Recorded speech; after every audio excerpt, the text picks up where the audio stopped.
जमीन सर्वे से जुड़ी हुई बहुत बड़ी अपडेट। सरकार का एक आज नया नोटिफिकेशन जारी हुआ है और इसके पीछे का सबसे बड़ा जो वजह है ना, वो हम आपको अगर बता दें कि इलेक्शन है 2025 में और 2025 तक ही बिहार सरकार का टारगेट है कि हम बिहार में ज़मीन सर्वे का काम कंप्लीट कर लेंगे ताकि इलेक्शन में इस मुद्दे को बुनाएं कि बिहार में ज़मीन से जुड़ी हुई कितनी समस्या थी, हमने सारा ख़त्म कर दिया। इसलिए बिहार सरकार का हर दिन नया नोटिफिकेशन आ रहा है। किसानों को, ज़मीन मालिकों को कम से कम परेशानी हो और जल्दी से जल्दी सर्वे हो, इस पे बिहार सरकार का पूरा फोकस है और पूरा तंत्र बिहार सरकार का इसमें लगा हुआ है कि बिल्कुल पारदर्शिता तरीका से कोई कहीं झोल झाल ना हो और सही ढंग से बिहार में सर्वेक्षण का काम कंप्लीट हो जाए। अब ये जो नया नोटिफिकेशन आया है कि अगर ये कहा जा रहा था कि अगर किसी का ज़मीन ऑनलाइन गलत चढ़ा हुआ है या चढ़ा हुआ है ही नहीं या फिर कुछ चढ़ा है कुछ छूटा है, ये 3 तरह की बातें हैं और यही 3 तरह की बातें किसानों को परेशान कर रहा है। या तो नहीं चढ़ा है, या तो चढ़ा है तो गलत चढ़ा है, या तो फिर चढ़ा है तो आधा चढ़ा आधा नहीं चढ़ा है, ये परेशानी है। तो अगर आपका रसीद ऑनलाइन नहीं कट रहा है, मतलब चढ़ा हुआ नहीं है तो ऑनलाइन नहीं कट रहा है, तो आप ऑफलाइन का कटा हुआ रसीद भी आप देंगे तो वो जमा लेना पड़ेगा अधिकारी को, ये आदेश दिया गया। लेकिन हम आज आपको ये खबर बता रहे हैं और कल आप अधिकारी से जाकर मिलेंगे और बोलेंगे खबर में ये आया है तो अधिकारी नहीं मानेंगे, लेकिन आज नहीं तो कल अधिकारी को ये मानना पड़ेगा और डॉक्यूमेंट्स आपका लेना पड़ेगा, क्योंकि सरकार का नोटिफिकेशन है और सरकार का नोटिफिकेशन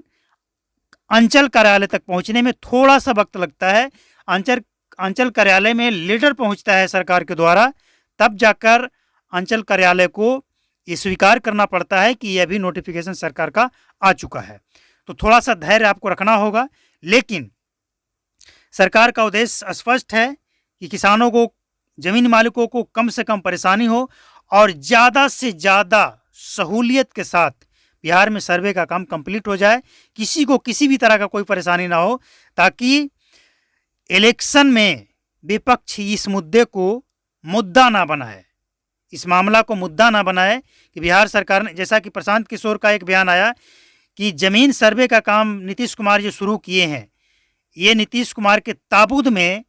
आखिरी कील साबित होगा, यानी नीतीश कुमार की विदाई तय है। ये एक ऐसा काम है जो भाई बहन में झगड़ा कराना, क्या क्या बातें प्रशांत किशोर बोल रहे थे, लेकिन बिहार सरकार को ये समझ आ चुका है कि वाकई अगर परेशानी होगी किसानों को तो इलेक्शन में इसका प्रभाव पड़ेगा। लेकिन एक बात हम आपको स्पष्ट बता दें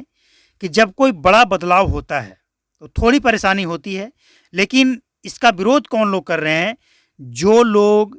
ज़मीन किसी का हड़प लिए हैं, गलत तरीके से कब्जा कर लिए हैं, उनको दिक्कत परेशानी है और वही लोग अनाप शनाप बातें कर रहे हैं, अनाप शनाप अफवाहें फैला रहे हैं और उन पर कार्रवाई भी होगी। लेकिन जो असली मालिक हैं, जिनका खुद का ज़मीन है, चाहे जिस स्रोत से उनके पास आया है, उनको डरने की, परेशान होने की कोई ज़रूरत नहीं है। आपका ज़मीन कहीं नहीं जाएगा और किसी ने अगर आपका ज़मीन हड़प लिया है तो आपको वापस मिलेगा। बस इत्मीनान से फॉलो करते जाइए और जिस तरह से निर्देश सरकार का आता है हम आपको बताएंगे और उसी हिसाब से आप अपना डॉक्यूमेंट्स तैयार करें और प्रखंड में जमा करें, ऑनलाइन सबमिट करें, टेंशन नहीं है, बिल्कुल आराम से। और ये सब कुछ जानने के लिए, अगला अपडेट भी जानने के लिए चैनल को सब्सक्राइब करें, बेल आइकन को प्रेस करके नोटिफिकेशन कॉल पर सेट कर लें और वीडियो अच्छा लगा हो तो लाइक करें, शेयर करें। थैंक यू, नमस्कार, जय हिंद।